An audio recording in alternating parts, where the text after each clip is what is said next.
I don't like to say that I came out. I like to say that I invited people into my life because I feel like there's some stigma associated with coming out. I feel like no one has to tell anyone their business. And so if I'm choosing to invite you into that part of my life, I'm actually choosing to be inclusive and to share parts of my life with you. I came out as like a lesbian, and every time we talked about sexuality, I was like, there's something hugely missing here. And I remember getting on YouTube and just like learning about things and finally coming across the word trans. And I was like, just like, this is what I've been waiting to hear. I didn't come out until I was closer to 15. I was 15. I had finally come out because I was in high school. I was starting to explore dating and really seeing like, what does that mean for me? It did create some negative experiences for me and lack of acceptance from my biological parents, and resulted in a lot of internalized homophobia and just self-hate. I didn't, of course, really didn't get to come out. It was like my mom read my journal, and the girlfriend that I had too, this what prompted my mom to read my journal is I had broke up with the girlfriend that I had, and she called we had a house phone in a voicemail box. And she left a message on our voicemail box, and she was outing me basically. So then my mom decided to go through my journal and go to my school and go through my locker. And that was pretty much the come out, and all of my family was invited to my house to give me a lecture about what it meant to be gay and like how I would struggle and suffer and be bullied, and my like stepfather at the time, he had gotten so, I don't know, I'm getting emotional about this.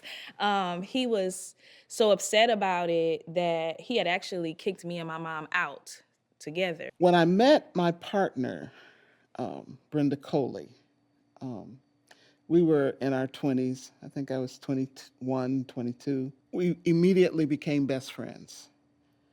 And we were best friends for 10 years before I realized, hey, I think I love her. So we've been together as partners 37 years.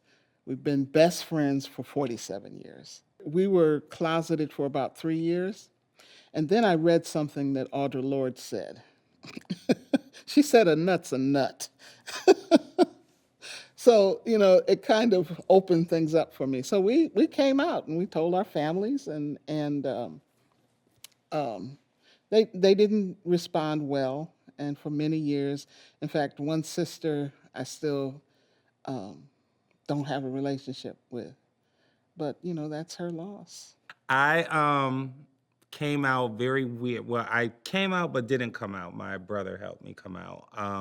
My older brother, his girlfriend and him, she found out he was gonna be a dad. So he was like very excited about it. I was really excited for him. And then he was like, so when do you think that you're gonna become a dad? And I just shook my head, no. And he was like, you don't think so? I was like, no, not now.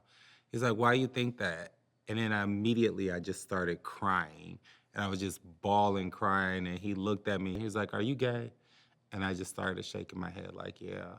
And once my mom knew and I could tell that she was okay with it, at that point, I'm fully out the closet. I don't care. So once she accepted me, then I really, really flourished to the person that I am. In high school, I was in like predominantly heterosexual relationships. And then I was like, no, I like women. And people were like, are you bi? And I was like, I think so.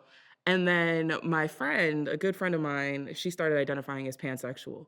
And I started looking it up and I was like, that feels like it fits me more. My family was predominantly my mom. And by the time I had that kind of revelation, she had passed away. So I never had to have like a coming out story to a family. I think low-key my mom probably already knew, to be honest. Many parents do. My mom was like my best friend. And so, she would say things like, yeah, I don't care, who you love as long as you're happy. She would kind of like drop those little nuggets. And I was like, yeah. And I was like, you're talking about like your lesbian cousins, right? And then you grow up and you're like, no, she was talking about me. I was just trying to fight for what I felt inside that was right for me, because I knew I wanted to live this lifestyle. If I knew that it was going to be like this, I would have never chose this lifestyle. This is not an easy lifestyle to live. My father always was very proud of me. When I decided to live this lifestyle, he was very proud of me. I mean, don't get me wrong, he didn't care for me living this lifestyle at first. How I look at my identity is I know that I was put here to embody the feminine energy.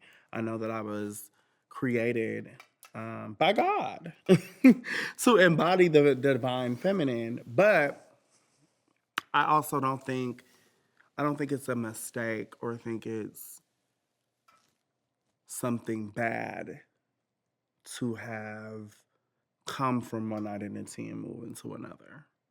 I didn't have a hard time. Like, I didn't. And when I, like, as gay or as trans, so when I came home, because one time I was hiding, I wasn't really going home as trans. I was staying over a friend's house, waiting over her house.